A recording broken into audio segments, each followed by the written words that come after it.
যখন আমরা রাজনৈতিক দলগুলো বলি তখন আপনার অনেকেই বিশ্বাস করতে চায় না।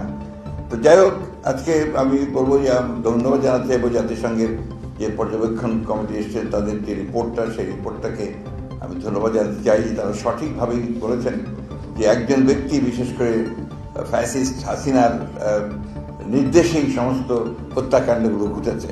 যে গণহত্যা হয়েছে তার নির্দেশ হয়েছে, এবং যত মানবাধিকার লঙ্ঘন, হিউম্যান রাইটস ভায়োলেশন যা কিছু হয়েছে সব তারই নির্দেশে এখানে হয়েছে।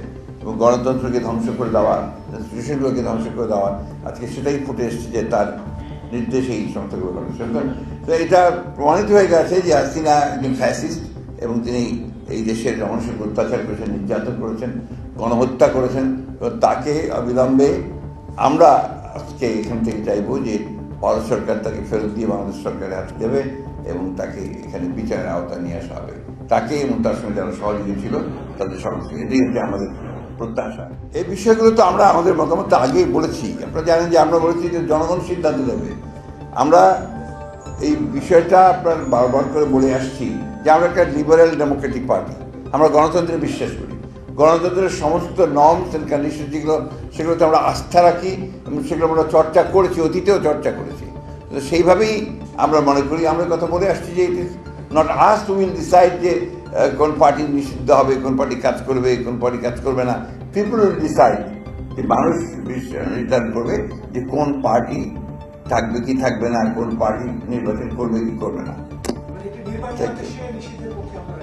এই কথাটা তো আমি আপনাদের পরিষ্কার করে বলেছি যে জনগণ উইল ডিসাইড। আমার পক্ষ না পক্ষ থাকা ইম্যাটেরিয়াল, পিপল উইল ডিসাইড। এটাতেও আমরা একেবারেই একমত নই। এগুলো তো আমরা সমস্ত রাজনৈতিক বিবেচনায় দেশকে আরো ভঙ্গুর অবস্থায় নিয়ে যাওয়ার একটা পরিকল্পনা ছাড়া কিছু নয়।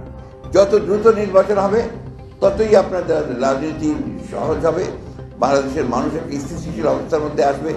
নির্বাচনটা হওয়া দরকার দুটো কারণে প্রধানত। একটি হচ্ছে বাংলাদেশের স্থিতিশীলতা ফিরিয়ে নিয়ে আসা, অন্যদিকে একটা গভর্নেন্স চালু করা।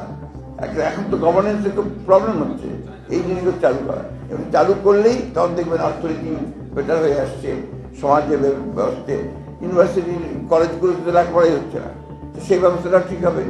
এটা একটা ইলেকটেড গভর্নমেন্ট না হলে এটাকে নিয়ন্ত্রণ করা খুব কঠিন। তো এখন তো একটা ভোলাটাইল সিচুয়েশন